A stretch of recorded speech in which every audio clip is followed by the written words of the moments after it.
All right, we're back with our '07 Toyota 2.4. Finally made it into the shop, as you can see. That way we can do a little bit closer evaluation of what's going on. I'm just going to run through it, and some of this is pressing and some of it's not.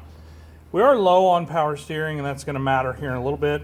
The overflow tank here was also low. There was just a trace in the bottom of it, but the radiator was pretty full. This cap is not doing its job as far as allowing, pressure to bleed off and then to recover. So a little bit going on there. Valve cover, definitely, we talked about that yesterday. This is a PCV valve. I know somebody has replaced it, but on these engines it's really important. And so I got a little more information a little later, and it definitely, we have some consuming of oil in here. Nope, that's the wrong engine. There we go. So we can see that there is some oil making it past the rings, and you can see a little vertical scarring. You can see, kind of where it's burning right up there at the very top of the combustion chamber. So something we already kind of knew, but I got some more information, so I wanted to dig into it a little deeper. I bring that up because the importance of running good oil and doing frequent oil changes is what's going to make this motor last or make it to an early grave, one or the other. There are some combustion chemicals that you can run in the oil. BG EPR is the one I typically use. And what that does is where the oil scraping and the combustion sealing ring is on the piston, it will clean that area up, and it'll allow that piston ring to seat if at all possible, and it will help buy some more time or give some longevity to this. So long story short, that would be my recommendations there. I'll go over some of the scan data here in a minute. And I talked about this yesterday, but the retaining clips are broke on all four of these. And I have primary circuit codes for all four of these, which is fairly common on a Toyota. And I believe it's common on a Toyota when the spark plugs get worn. And I know there was some discussion about, when the last tune-up was done. So I went ahead. They're very easy to snatch out. They're 1, 2, 3, 4. So number 2 had the most oil leakage. You can see it shiny on the top of that. But very worn spark plugs. They're well over 50 thousandths gap. And they've been in there quite a while because you can see the carbon tracking on each one of the plugs where basically, that's just wear and combustion and whatnot that does seep through the body of that spark plug. So they're definitely not original. Somebody has done a tune-up on this, but it's time to do it again, long story short. Now, what is a tune-up on a late model engine? Because that varies depending on who you're talking to. Most of these, as far as a tune-up, is going to be plugs and filters. So air filter, I'd have to see if this has a serviceable fuel filter, PCV valve. That's really all the tune-up would consist of on these. I would personally want to do a chemical induction service where I clean the carbon as much as I can out of the intake system. Tune-up typically doesn't deal with hoses or fluid exchanges most of the time other than an oil change, so I really wanted that just notated more than anything. So to wrap this up under the hood, she's due for another tune-up. The condition of those plugs definitely shortened the life of those coils. The longer you run these coils, the more the magnetic or electrical field breaks down, and the coil oscillations that should be left over are either non-existent or they're traveling back into the computer, and that's not good for anything. So that's kind of what I see under the hood and why I'm making my recommendations. I did go ahead and hook this battery up. I was concerned somewhere on here I saw a date. Is that covered up? Somewhere on here says 2018, right there. 4 of 18. So I was concerned that is at the end of its life. I see a lot of battery issues right now.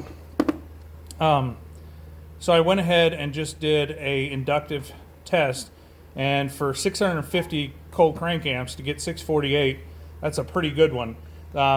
It does say recharge, but we're at 12.6, and that's partially because I have key on engine off, and I'm running my scan tool, which does take a fair amount of power. So You can see these first 4 here are all related to coil related issues.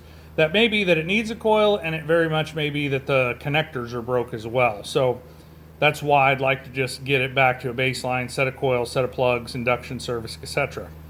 Now this one here is a PO420. It's very possible that the misfire hurt the catalyst. I can't say with a poor running engine of whether it did or it didn't. However, basically I need to get the engine running good and see if it will dry out or clean up that cat when there's not excess fuel running to it, and we may have a fine cat. However, it may have damaged it as well, and there's no way to tell until the engine's running good. This is downstream of the engine, and so until I cross that bridge and get it running good, this is just basically documentation, no guarantees whether the cat's good or the cat's not. Now we do have 2 evaporative emissions codes. I'm not going to say they're not important. They are, but they're my least most important item at the moment. That will not leave you stranded, and it will not leave you stuck. So I'm not really going to test that at this point because I need to get the engine running good, see whether the cat, because a cat is very expensive on any vehicle these days.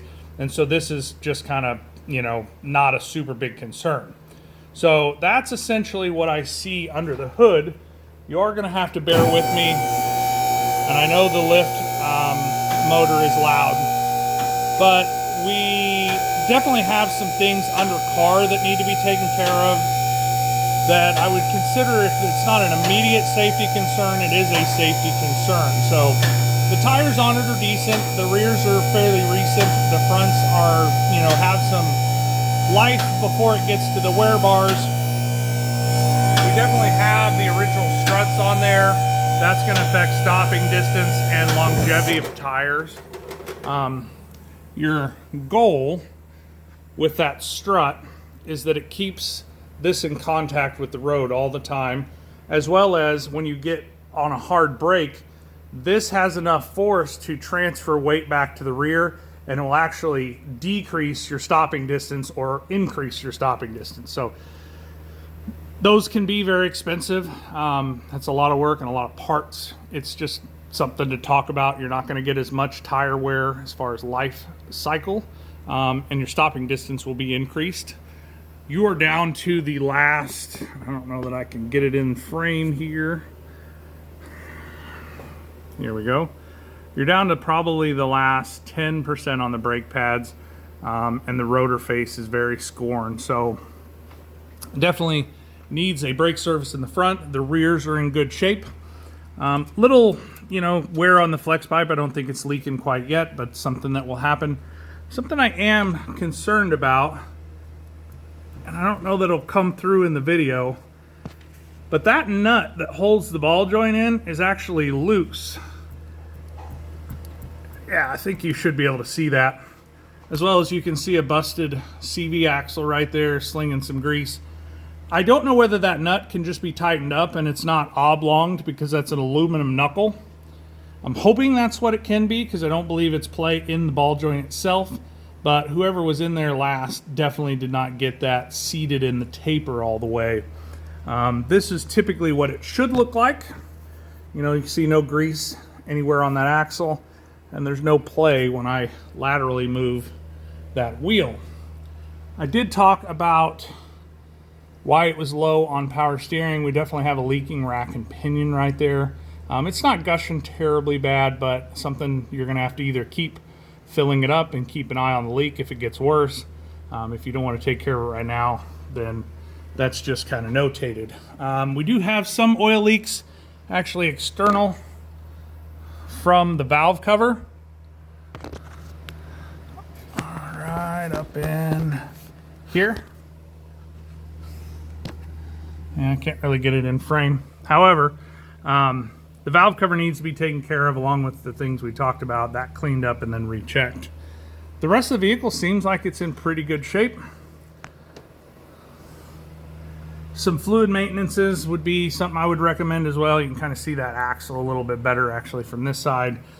You see a little bit of splitting of the boots of the sway bar links. Nothing that's going to leave you stuck. Like I said, that is my biggest concern. Obviously the axle would be a concern as well. You can see kind of the life of the tires, so we do have some life left in these front ones. That is a wear bar or a wear bump right there. So you got probably 30% left before you're due for those. So as we kind of recap this real quick, coils, tune-up, oil leak from the valve cover. The battery, I think, will buy a little bit more time.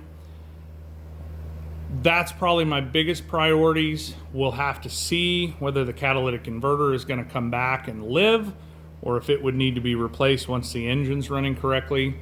We do have a safety concern with the ball joint, hopefully just tightening that nut up on the stem. The axle should be replaced on this side. If you break an axle, the car no longer pulls itself, so that's why I'm kind of concerned. Do I think we're there with the leak or the condition that I see right now? No. But time will be not kind when it does break, at least at least for me. We have a little leak at the power steering. We could top it off for now, just keep tabs on it. Chemical EPR induction, I would recommend for both of those to clean the carbon out of the intake and do the best to seal those piston rings, and then good frequent oil changes. Personally, I would do oil changes on this with a good high mileage synthetic oil at 3,000 miles, and I would check it between oil changes. PCV valve, that's a very minor cost and very easy to do. And then front brake service. So if I forgot anything, you can look back through the video. There should be some maintenance done to this, honestly, whether it's filters and fluids, but I understand you can't bite all that maybe off all at once. So my goal in a video or a checkout at any point in time is so you understand the vehicle just like I do. And so hopefully I've done that in this video. You do still have some evaporative emissions issues. That is a separate deal, separate checkout, whole different procedure. At this point, it doesn't make any sense for me to spend time doing that if we don't want to take care of anything that we've talked about here. Mainly because it will not leave you stranded, and it'll be a check engine light. That is important. I'm not downplaying it, but we're prioritizing at this point in time. So any questions, comments, concerns, please leave it in the comments. If not, I'll talk to you directly.